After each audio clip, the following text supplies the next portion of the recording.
Welcome to Heart, where we break the silence, bridge the gaps, and bring real conversations about mental health to the forefront. I'm your host, Lee Yaffe, founder and director of The Long Short Road.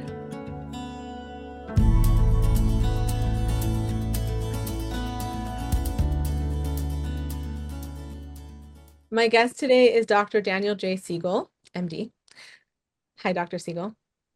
Hi, Lee. Nice to see you. Thank you so much for being here. So Dr. Siegel earned his medical degree from Harvard University and completed his postgraduate training in pediatrics and child, adolescent, and adult psychiatry at UCLA. He served as both training director and clinical professor in UCLA's Department of Psychiatry for over 3 decades. As a National Institute of Mental Health Research Fellow, Dr. Siegel studied attachment, memory, narrative, and the impact of paternal insight on child development. He's a fellow of the American Psychiatric Association and has received numerous honorary awards for his contributions to mental health. Dr. Siegel is the founder and co-director of the UCLA Mindful Awareness Research Center and the founding co-principal investigator at the Center for Culture, Brain, and Development. He currently serves as executive director of the Mindsight Institute in Santa Monica, California, where he lives with his family. Dr. Siegel, welcome to the show, and thank you so much for joining me. Thanks for having me, Lee. I just want to tell you how surreal this is for me to be speaking with you because your work has had such a profound impact on my life, both personally and professionally. And I am so deeply grateful for the healing that you've brought to so many lives. So thank you. It's an honor to be here with you. Thank you for those reflections. Just to set up context for our audience, we talked about this a little bit off camera before we started, and there were so many things that when I was preparing for this interview that I wanted to speak with you about. It was like, what direction do I take this in? But one of the areas of need that I see is most specific to the work that I'm doing within the Jewish community is that in the last 7 months, we've had a tragic wave of suicides that have shaken several Jewish communities across the United States. And I really wanted to gain your insight and wisdom to help our community not only process and grieve these very painful losses, but also to help them gain some tools that are rooted in interpersonal neurobiology that can support those who are struggling, the people who are struggling, and also those people who care about them. And so I guess to set the stage for that big undertaking, could you please explain to my audience what interpersonal neurobiology is and help us understand a little bit about, what it is, the framework and the integration of mind, brain, and relationships and how that Sure. works? Sure. Well, thank you. Thank you for having me. And, this topic of, suicide and suffering and despair is so important. And make sure for anyone listening to us, that you can reach out to Lee's crisis line.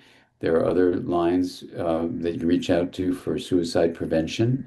So we're going to talk about a topic that is a painful one, whether it's you yourself thinking about ending your life or you've lost a loved one from suicide. Those are two very, very important states that you're in, and their help is available. So we want to just start with that. So I hope that the ideas of interpersonal neurobiology will be practical. I mean, interpersonal neurobiology is just a term I made up a long time ago, over 30 years ago, for what would it be if you brought lots of different fields of science together to understand the human mind and mental health across all cultures. Mm. And could we use those insights from all these different disciplines to find some practical ways of supporting people in their growth towards well-being? So one of the areas this is applied to is in psychotherapy and mental health. Another is in the field of parenting and how to help parents raise children who thrive, basically. So I've written a couple of parenting books about applying interpersonal neurobiology in different ways by myself or with colleagues. And it's applied, to education. It can be applied to how companies function, how people work in government, all sorts of. I'm here now in Costa Rica working with people trying to make the world a better place on large systems levels, country levels of impact. So there's lots of ways of applying interpersonal neurobiology, which that's a big phrase. So we abbreviated IPNB, interpersonal neurobiology, IPNB.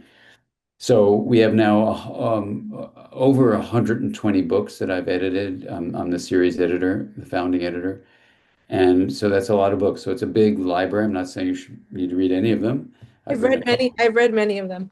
It's a nice series if you wanted to keep up to date on synthesizing this cross-disciplinary view of science about the mind and how to apply it to promote mental health. So that's the field. And if it's of help in our discussion today, that'll be a wonderful thing. I hope it is. Yes. Well, and actually the in I want to kind of stay on topic if we can for just a moment with setting up some definitions. One of the things that has been so helpful to me personally and also just in the work that I do is the definitions that you have established about what the mind is and how mind works with brain and how brain works with relationships. And I think that there's a still today, I think that in the world and in the field of mental health, I think that we've done a really good job of helping people feel supported and helping people feel seen and helping people realize that, mental health is a spectrum and not just the existence or lack thereof of a mental illness. But I do think that there's still some misunderstanding on what mental health actually is and how all of these parts can work together in an integrated way. Could you speak to that a little bit? Sure, sure. Well, let me start with a quote from one of my teachers, Ed Schneidman. And Ed was the founder of the American, I think it was called Suicidology, the study of suicide. I think he was very much a part of suicide prevention work in Los Angeles. So what Ed used to say was that, in his view, from the studies he's done and the research he was still conducting when he was my teacher, is that there's something he named as psych-ache, an ache in the psyche, and we'll name that in a moment. And that this ache that you have, kind of like you have a headache, you know, this psych-ache is really what was at the root of suicide, Mm, that people couldn't see how to alleviate this pain in their lives. So for me as a young student learning from Ed Schneidman, I had actually begun my interest in this whole area on a suicide prevention service in college. mm, And I had a feeling when I was on the phone with people who were calling in that there was a feeling that there was certainly this ache, this suffering, but also a feeling of a lack of wholeness. mm, They were like fragmented and couldn't see a way to get healed, which is at the root of whole, right? Healing and wholeness are same kind of root. And so, over the years, that led me to try to say, well, what's happening in the mind that you could have this suffering going on that would have someone feel like they needed to end their life from that suicide prevention service that I worked on. And then when I became a psychiatry trainee, that same question was in me. So what came up, this is now we're talking about 19, probably 89, 90, so like over a third of a century ago, I noticed that no one in the field of mental health had defined the mind. It was really strange. I was trained in the mind field of medicine, which was psychiatry. I was trained as a researcher in the mind field of academics, which was psychology. And I was working in the broader field of mental health, which has lots of different disciplines besides psychiatry and psychology.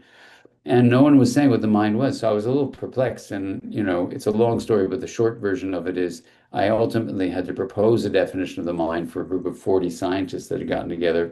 And they initially had no definition of the mind, like was true in the fields that deal with the mind. They had descriptions, not definitions. And so I offered a definition so we could try to have a discussion across different points of view. And the group accepted the definition I'm about to tell you. Is back in 1992. So it was literally a third of a century ago.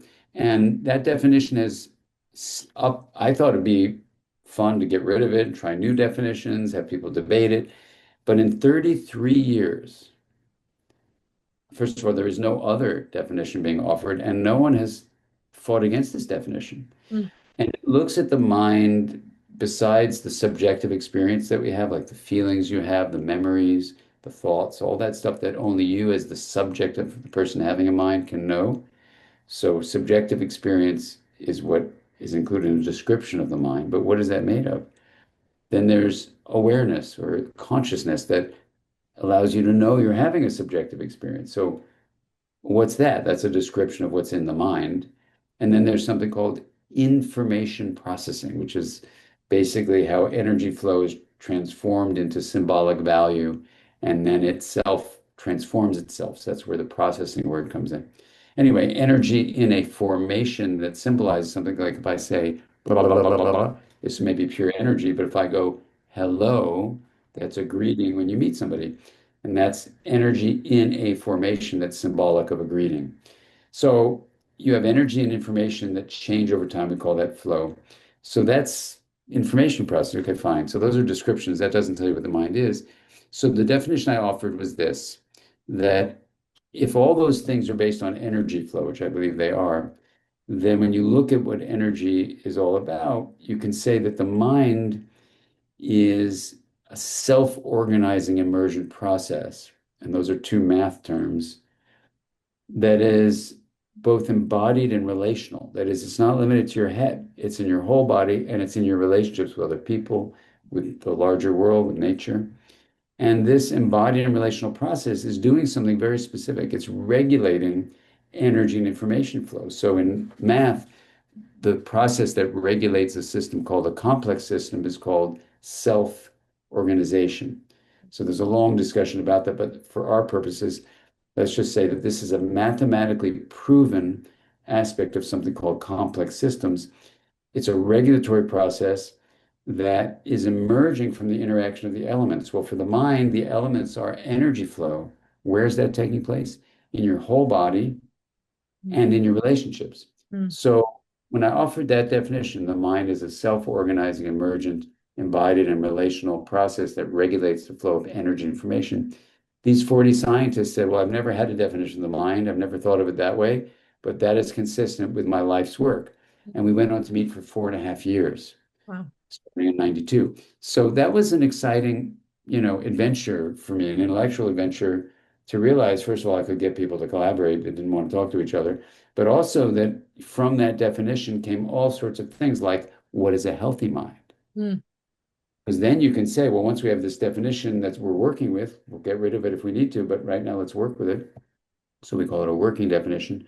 A healthy mind is a mind that optimizes self-organization. And it turns out that math has an answer to that question, Mm. that it's like a river flowing. One bank of the river is chaos, the other bank is rigidity, but the central flow of the river is the experience of harmony, where it has five qualities. It's that spell the word faces: flexible, adaptive, coherent, energizes, stable. Flexible means it bends, it doesn't break with challenges. Adaptive means it can adapt in a very effective way. So flexible, adaptive. Coherent means it's resilient over time, has a sense of wholeness to it. It's Mm. coherent. Energized means has a sense of vitality. And stable means not that it's rigid, but that it's reliable. Mm. So these five qualities are ways of describing basically mental health, but they're math qualities Mm. of when you optimize self-organization. So then you can say, well, what does math tell us how you do that? And there's an answer. Okay. You allow a system to differentiate, to allow things to be different, and then to link. And in the linkage, you don't lose the essence of differentiation. It's more like a fruit salad than a smoothie. So that central flow is a flow of what we can name as integration. Integration is defined as the linkage or differentiated parts. So if anyone's not into this stuff, you may be getting foggy. So let's just say this. A healthy mind creates the harmonious state that emerges with integration within the whole body, including its brain, and within relationships. Mm. Wow. These I are years of work. no, I want to touch on the aspect that you just shared about chaos and rigidity. I took your comprehensive interpersonal neurobiology course when it was still on the Mindsight website a year and a half ago. And Nice. something that you had said, which was pretty like, you know, was kind of blew my mind a little bit, was that if you look in the DSM, you can basically look at all mental health challenges and they can be categorized as either chaos or rigidity. So when you're not in that state of faces flow, you're either in a state of chaos or in a state of rigidity. And do you find, well, I guess, with individuals who are struggling with psychic, it could be one or both, or one or the other or both, right? It's not necessarily that all people who are struggling with suicidal ideation are in chaos or in rigidity, right? Or Well, it's an interesting question because it's a really interesting question because if with Ed Schneidman's view of psych-ache as a form of mental suffering, and when Ed uses the word psyche, he means the mind, but the psyche is also considered the spirit and the soul. Mm, So if someone is more oriented towards those things, it's an ache in your soul, an ache in your spirit, an ache in your mind. So it's a really interesting question. Is there a form of mental suffering, this ache, that's not chaotic or rigid? We should talk about that because I think it is. I mean, someone feels shut down, deflated. There's no hope in my life. I think I need to end my life. I feel so despairing, so disconnected, so alone, and there's no repair for this pain I'm feeling. That's the kind of rigid, shut down state outside of that face's flow that could get a person to start thinking suicide is my option to not feel helpless. mm, mm, And on the chaotic side, it could be, and just full disclosure, I had a friend a little bit ago who ended his life by suicide. So it's sorry. a survivor, thank you, of suicide. It's hard, but there you can have chaos also, where you're flooded with memories, with feelings, with thoughts, and you feel panicky and anxious, and all this distress, which would be the chaos side of the river, which would also be the psychic. So the chaos and rigidity are broad enough that they explain, as you mentioned, all the symptoms of all the syndromes. When they're intense enough, either direction, chaos or rigidity, it could be what Ed was talking about this, the pain, the psych-ache, either direction. But can you think of an example that wouldn't be in the chaos or rigidity experience? Honestly, no, because when I'm thinking of individuals who I know who I've been supporting who are struggling with suicidal ideation, when they're in that state of integration, when they're in that faces flow, they're not, suicide is not on their mind, even if it's been chronic, Yeah.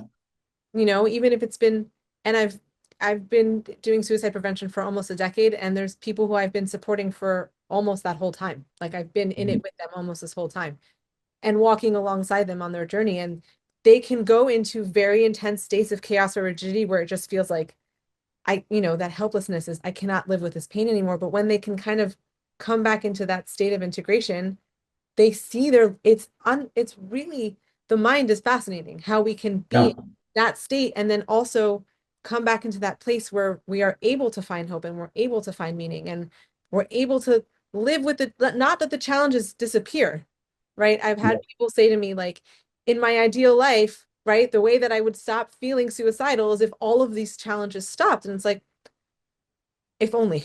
If Yeah. I could Yeah, have invented exactly. a solution for that, I would have done it a long time ago. Right, exactly. That you can bottle that. No, I think that's very powerful, Lee. I mean, yeah, I mean that's where the relief of connection, Yeah. you say, well, like in the suicide prevention work that you do, and certainly that I do as a therapist, but also when I was on a suicide prevention line in college, you know, and now I would understand it through the lens of integration that if I could really hear where the other person was, they could differentiate their experience and I'm open to it. I'm present, attuned, I'm resonating. And it's when I have those three, trust is created. Instead of the person feeling alone, they now feel connected.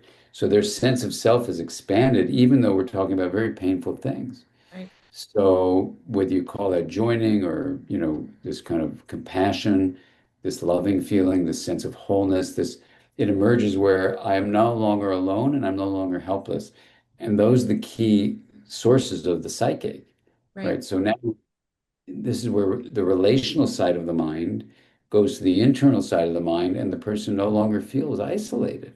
Right. So, the reason I made up the word interpersonal for the field I work in, interpersonal neurobiology rather than social neurobiology, which is another field in neuroscience. So interpersonal neurobiology is distinct, is I wanted the inter Mm, to be the first thing you heard when you heard the name of the field. mm, Inter is the betweenness, the personal is the withinness, and that one word interpersonal just says, hey, there's a withinness and a betweenness within this first word, inter, between, personal, inner. And, there's a neuroscience to this, which made people feel good about, okay, there's a neurobiology to it, you know, and that whole interpersonal notion is that the mind is interpersonal. It's between and it's within. And the suffering that's coming from it can be from either source. You could have had a relationship that ended and a person feels forlorn and they can't see any way out, or internally they have memories of things that happened in their childhood that keep on chaotically intruding upon them, or they've been taught things that make them cut off from their body and their feelings, so they feel disconnected and rigid. And either way, those are a source of suffering where someone can feel, I just don't feel whole. There's Right. something really achy about my existence. It's so painful. And then when you join with them, you say, hey, you can feel your body. Oh, no, no, but my body was mistreated, Mm, or, I'm cut off from the emotions that come from my body, because to be aware of my emotions is to be aware of meaning, mm, aware of relationships, and to be aware of my body. mm. That's what emotion has, those three things: Right. meaning, relationships, and the body. So, I just cut off from my emotions. So you're helping me, and I'm saying, I don't feel anything, Lee. In fact, the only thing I feel is a thought. I think I'm going to end my life. So the path is for me to start feeling in my body, Mm, to start sensing what has meaning for me and what's happened in my relationships now and, in my past. And then when you put those three together, then you say something like, oh, Dan is growing emotionally because of his work with Lee, or he's growing into this emotional well-being. Well, that's where emotional well-being and mental well-being are really the same, because meaning, relationships, the body, that's kind of all about where the mind is right. in a meaningful way, right? Right. Right. That's really powerful. And something that I tell people very often, and I kind of preface this by saying that often when I will tell people what I'm about to share, they say, "Oh, that's it? That's how we help people?" And I'm like, "You cannot underestimate the power of a safe relationship. You Yeah. cannot underestimate the power of, well, I have the power of showing up right here, so I'll say the power of showing up because I'm looking at the book right now. But that actually, I did want to weave the four S's into this. So that's, Yeah. Yeah. I taught on Sunday. I mentioned this to you before we started recording, that I went to kind of help launch a support group for men and women who are struggling with suicidal ideation, either chronic or passive, but it's something that's part of their life. And I know that the four S's, at least in the book, is very much rooted in attachment and relationships between caregivers and children. But I have found that it's a very helpful way of describing to people and explaining to people how they can show up for individuals who are in crisis. Uh, Great. Yes. you know, Beautiful. yeah. So I'm trying to think about how to frame the question, because I know that it has that approach of attachment, but I do think that in all relationships we could be practicing that, and definitely with an individual who's struggling. So I guess I'm curious, like, from your view, how could you, for a parent who's listening, or for an educator, or even a therapist who has someone coming to them who's experiencing psychic and is experiencing suicidal thought, how can we give them the four S's so that they can heal in that relational setting?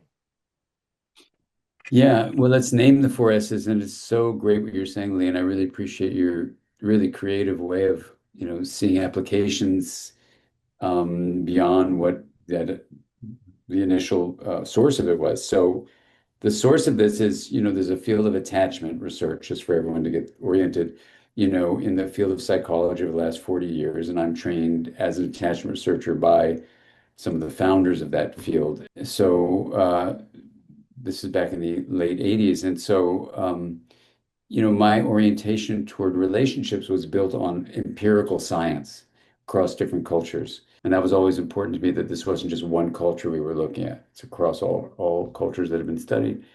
And so basically, attachment is a word in science we use for the relationship a baby has with a parent or other caregiver. So it's not just one caregiver, it's not just the mother.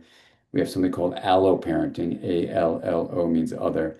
So we really are a human family that has more than one attachment figure. Mm. It's important to say that. So that may not be true with your dog or your cat, but it's true with us humans. Now, that being said, what the research shows is that there are fundamental ways across cultures that parents and other caregivers interact with a kid that give that child a sense of security. So that's going to be the fourth S. But the three S's that you need to build that security, that the child then goes forward and meets their intellectual potential, they can regulate their emotions well, they can have meaningful relationships with others. These key, basically integrative outcomes, I think, is what they are, that they carry forward with them, and their brain itself is integrated, which is the best sign of a resilient, healthy mind, is how integrated your brain is. So these relational experiences are going to promote healthy brain growth, if you just want to think of security that way. So what are the three things that you need? Well, the first, I'm going to name them, but parents who hear this go, oh my God, I feel so terrible because I didn't do it all the time or whatever. So the thing to say, even before we say the S's, is that this doesn't happen all the time, and there are breaks in the connection with our kids, and you can make a repair of the rupture in a reliably consistent way so that that repair actually, while you don't want to intentionally make ruptures, that repair is a source of deep learning and strength. Mm. So while I'm going to outline these three key things, many of us don't do them all the time, and then recognizing when you don't, and then showing up and acknowledging what the rupture was, making a reconnection, and then repairing that, and then moving forward. Instead of beating yourself up, you actually just say, okay, I'm going to try not to do it like that in the future, but I did, and now I can recognize it, and I can show up and be present. So the first is a child being seen. And what that means is beneath their behavior, which of course you can see with your eyes, you use a different kind of lens, which I call a mind-sight lens, to see the mind beneath the behavior. Mm. This means their feelings, their motivations, their needs, their memories. And you're not like a magician. You don't have to go, oh my God, I know exactly what's on my child's mind. I'm reading their mind. No, it's more getting a sense, what's called empathically, tuning in to the internal world of a child. Even if you're going to ask about it and find out about it, that asking, that inquiry of attending to the internal state beneath behavior is what we mean by being seen. Mm. So that's the first one. And again, like with all these, when it doesn't happen well, or when you're busy being distracted, you make a repair whenever you can, even if it's hours later, days later, weeks later. I've worked with parents where it's decades later. Wow. So the sooner the better, but happening rather than never is really good. Wow. So that's seen. The next S is soothed, soothed. This is where a person's in distress, your kid, and you are going to then offer them connection. And in the connection, there's a sense of expanding who they are. I'm not alone anymore. And the distress becomes soothed. It's an Mm. amazing thing about us as relational beings. That soothing is crucial. And again, it doesn't happen all the time. Make a repair when that's not there. The third S is safe. Mm. And this is both physical safety, you're the protector of this being, but also if you get really distressed and get angry and flip up and flip out, or you're really super depressed and isolate your kid, or you're really terrified and panicky, those can all be terrifying for your kid. So it's not just abuse. It can also be you're just in an altered state, parents who come home drunk or Mm. screaming at a spouse.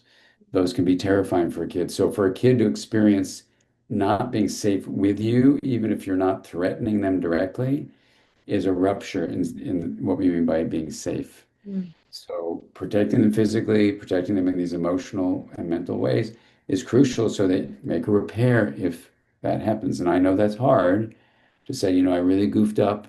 I was really angry at your uncle, yelling at him on the phone, or I'm angry at a politician or whatever. And I'm screaming and yelling and screaming and yelling, and that must have scared you. I'm so sorry.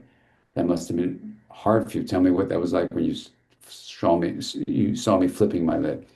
So making repair is really important. And what a child learns from that is, wow, you can have a goof up in what you do. You can apologize for it, learn from it, so you try not to do it in the future, and then you can reconnect. So a rupture doesn't mean the end of the world. Mm. So kids who get ruptures without repair, Yeah. not only lose that S that you've ruptured, but then they have the experience of, wow, this rupture is never going to be repaired. I'm going to be left broken. Mm. And something's wrong with me. Something's You wrong know, with me is often they, exactly. okay, you probably don't remember this, but I'm going to share this anyway. When I Hmm. took your interpersonal neurobiology comprehensive course last February, there You was a asked a couple of question. I asked a question about why parents don't make repairs, and you shared something about what happens with toxic stress and shame and how it turns inward, and I started crying. Oh, And I and because I was thinking of so many people in my life, in my personal life and my professional life, who are walking around with these gaping wounds of developmental pain of not having received those repairs from their caregivers. But it's not the care. Something that you said was so it totally shook up the way that I saw the world. That when we feel that sense of shame when a repair is not made, we don't look at the adult and say, they made a mistake. We look at ourselves and say, there must be something wrong with me.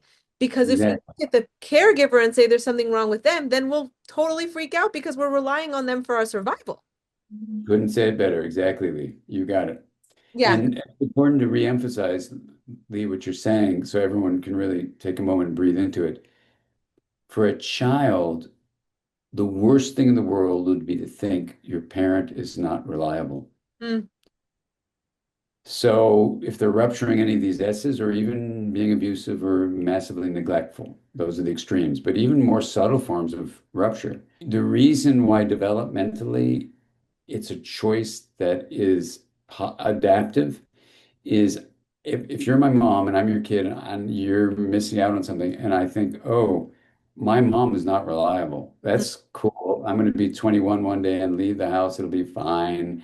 And I'm two, right. you know, that doesn't work like that. So that would be one option. The other option is to say, oh, something isn't right here. Oh, It's me. not that I've done anything wrong. That's guilt. Right. Shame is I'm defective. Right. And that's what these ruptures without repair create a Yeah. shame state in the child that then goes underground because shame has a feeling of helplessness. Because if it's guilt, you can change your behavior and you learn. But if Right. it's this intense toxic kind of shame, Right. then I take it in and it poisons. That's the toxicity. It poisons my belief in myself. But Yeah. it's so painful and in that helplessness, it goes underground. And then in the future, it's just like you're saying, going to pop out when I'm an adolescent or an adult, or when I'm in facing this psychache Right. and I feel like I can't reach out for help because that means there's something wrong with me. Well, I know there's something wrong with me, so I'm in this kind of bind where I can't say, hey, I need help because if I expose that, I expose my shame. Mm, So what I tell people I work with is even before we get too much into it, I just say, I just want to give you an educational heads up that shame can be and often is the strategic solution of a child that didn't get their needs met in order to see the source of their needs not being met being the defectiveness in them mm, that we just named the shame state. And I just say that up front. I said that may not be the case for you, or maybe it is, but let's just put it out there so they don't feel ashamed of having shame. right. That's why I say it, and that's why it's good we're talking about it. Right. Because how can you heal from shame if you're ashamed for having shame? This is where it's imprisoned, and this is where someone feels I have no choice but to end my life. Right. Right. It's really, I was thinking about this as I was preparing for our conversation today, and I wasn't sure if I was going to share it, but I would like to share a story with you if it's okay. Of course. A woman that I was working with whose child is not, thank God, not struggling with suicidal ideation, but teenager who's struggling with immense anxiety, depression, low self-worth, like really a lot of emotional pain, a lot, just a constant emotional pain. And the parents don't read English well. They're from Israel originally. I managed somehow to track down a copy of Parenting from the Inside Out in Hebrew for them. And I I remember when it was translated. Yeah. and that was really cool. And I spoke with them not too long ago, and I suggested it. I helped them, or I told them where to order it, and then I left it alone because I don't like push. People get to their stuff at their own time, and So I just asked, by the way, like, have you started looking at like, did the book, was it interesting to you? Did you start reading it? And the mom got really quiet for like a minute. And she said, I'm really scared to read it because I'm worried that I'm going to recognize all of the mistakes that I've made that have led her to feel like this. And I'm getting emotional now as I'm saying it. Like, you know, that the shame is on the parents feel shame also, right? Like, Yeah. it's So think about for that experience, I don't know exactly what happened. Maybe you can tell us. But what happens often in cases like that is people don't have the support to learn that shame was just an adaptation and that the conviction in the belief you're defective right, that has nothing to do with the accuracy of the belief. right, That you can be completely convinced it's true and it's actually wrong. So when someone feels this shame state and is convinced I'm truly defective, I can't talk about it, right, it's helpful to even say that. You may not even know that you're completely convinced you're defective, but that being convicted, that is, you believe in it, has nothing to do with whether it's accurate or not. And they go, what? right, Yeah, conviction has nothing to do with accuracy. right. But we're walking, I think so many of us, myself included, are walking around with stories in our heads that we are absolutely convinced are true. Yeah. It's really, and then, that, Right. Well, this is where, whether it's reaching out to a hotline or writing a journal or having a therapist or talking to a friend, when we get to that deep place of uncovering a belief mm, that we haven't shared with anyone, sometimes not even with ourselves, and you go, whoa, now that we're talking about it, I guess every time I make a mistake, I spill water, I forget to do something, I really get beat up on myself. mm, But what's underneath that harshness that I have to myself, now that you're bringing it up, is I think I have to hide a feeling like I'm broken, like I'm mm, defective, and mm, there's nothing to do about it. And my spilling the water revealed mm. something that I know is true. I wouldn't even call it a belief. I know it's true. Fact. And it's a fact. Right, So then you say, well, a feeling is not a fact. right, And then you start teasing it apart. And that's where this mindsight ability is. Then they can have a space in their mind to see the belief, I am defective, and realize the phrase, I am defective, does not mean you are defective. wow, But wow, it takes bringing that into light. right, And then someone can say to you, well, I just told you I'm defective. Aren't you going to hang up the phone? Aren't you going to stop being my friend? Aren't you going to stop being my therapist? Whatever. And right, you know, right, because you may believe that, but I know it's not true. right. And how powerful is it to be seen by other people in that way? And then I do think that it takes it a step further that we can also start to see ourselves in different ways. Oh, yeah. One of the things that I shared in the support group on Sunday night, but I also in all the suicide prevention classes I teach, I include the four S's in every suicide prevention class. And I tell Right. I tell the people who are there as the supporters, right? Like the touchstones, the parents, the caregivers, the therapists, the principals of the schools, they can practice the three S's, right? That leads to the fourth S with individuals, but also that they should learn how to practice those things with themselves. That they Totally. can have that inner relationship of I feel safe with myself. I'm not a source of threat or harm to myself, right? And seeing myself with compassion when I mess up because I'm human, right? Soothing myself, knowing how to regulate, seeing my inner world and recognizing and understanding who I am and like the wholeness, right? But Exactly. yeah, You know, if you're in spiritual belief, you could say, whether you say it's God or the universe, created you with love, yeah, and that love is in you. yeah, You you may have had really hard things that have happened to you, yeah. but you are whole, Mm, and it's kind of like the wonderful poet, songwriter Leonard Cohen, yes. who has a line in one of his songs that says, "Ring the bells that still can ring, forget your perfect offering. There's a crack in everything. That's where the light gets in." Yeah. And you tell people, look, you may have an idea of perfection. And so you go, oh my God, I'm cracked, I'm broken, I'm defective. That's a shame state because actually we all have aspects of us that are not what we expected or broken. That doesn't make us defective. Right. That makes us actually real and human. And that's where the light gets in, and the very thing you may think is your quote defect actually can become your strength. Yeah. Yeah. I'm tearing up as you're saying that.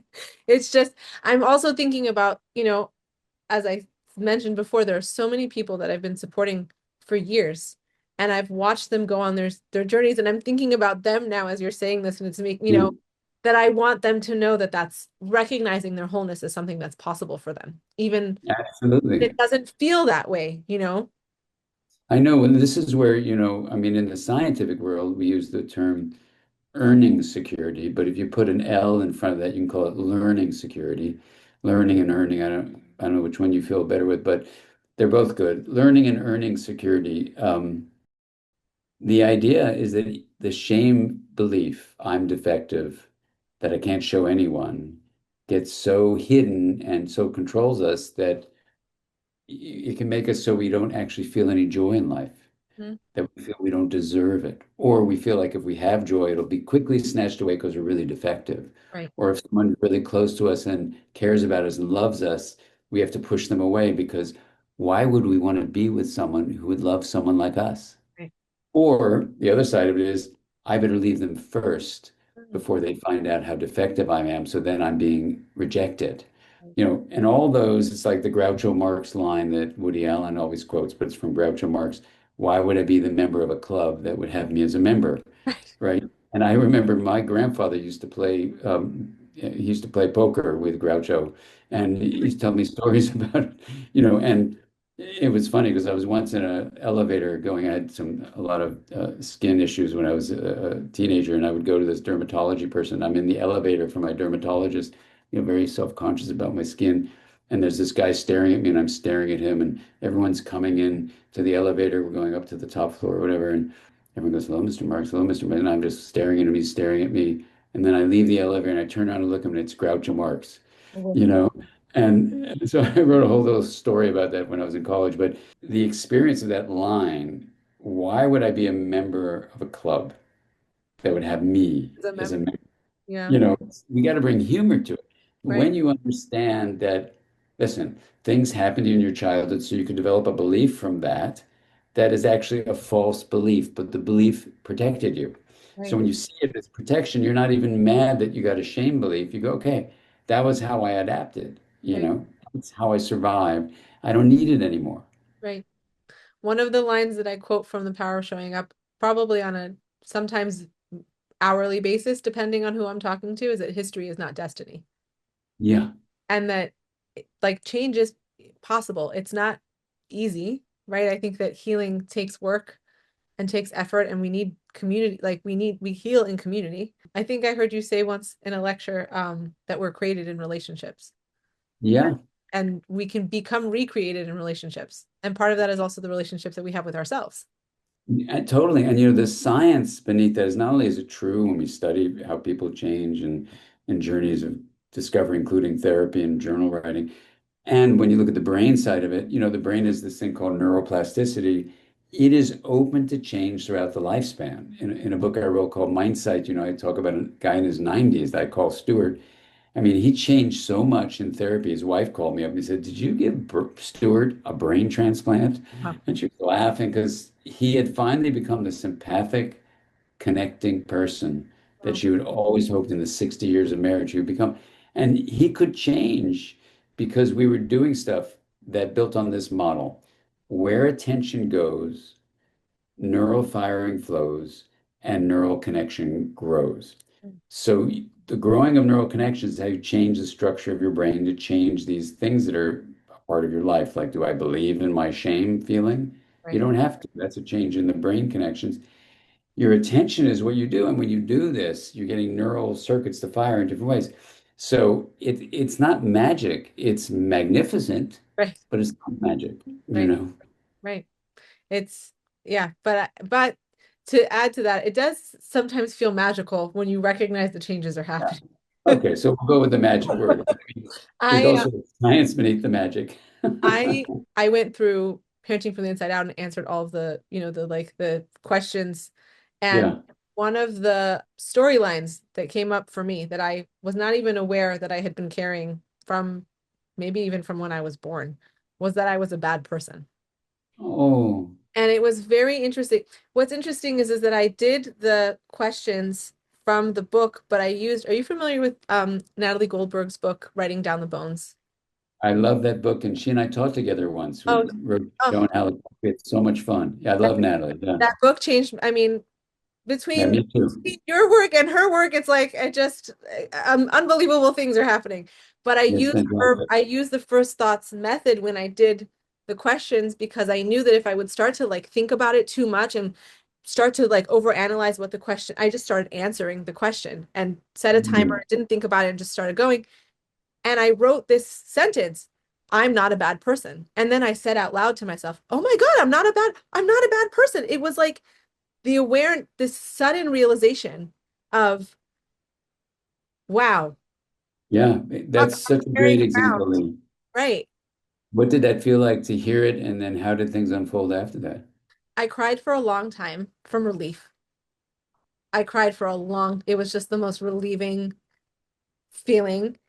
This was 5 years, this was at the height of COVID when my oldest daughter was 8 weeks old or 9 weeks old. She was born January 1st of 2020. Oh, My husband wow. went on parent leave and then we just stayed home for 18 months working from home because the world shut down. But it was a very intense and painful time, like, adapting into motherhood. The whole world was shut down. I didn't have my village. I didn't know who I was anymore. I was trying to unpack previous traumas that I had pushed away for years because I thought that's what I was supposed to do in order to survive. So Mm. when I had that realization, it was like, it was, maybe like an hour or two of just crying from unbelievable Wow. relief. And Yeah. I don't believe that about myself anymore. And the Yay. last 5 years of my life, not with that storyline, I'm a different person than I was before I had that realization.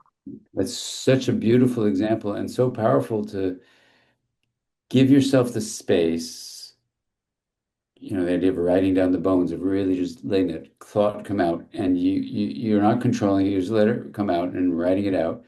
And then you can see it and realize that it's wrong. Yeah. I mean, that is saying I'm not a bad person is right, but Right. the belief Right. that's counteracting was wrong.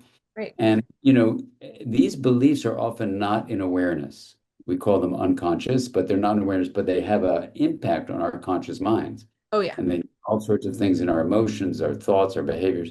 So opening up to those kinds of imprisoning beliefs is so important to do. Yeah. And I think for many, many people who may be listening to this right now, whether or not they are struggling with suicide or, they're just struggling with the being human and finding their wholeness, that's like a pretty big awareness that Yeah. stories that we're not even aware of that are maybe, getting in the way of our ability to live.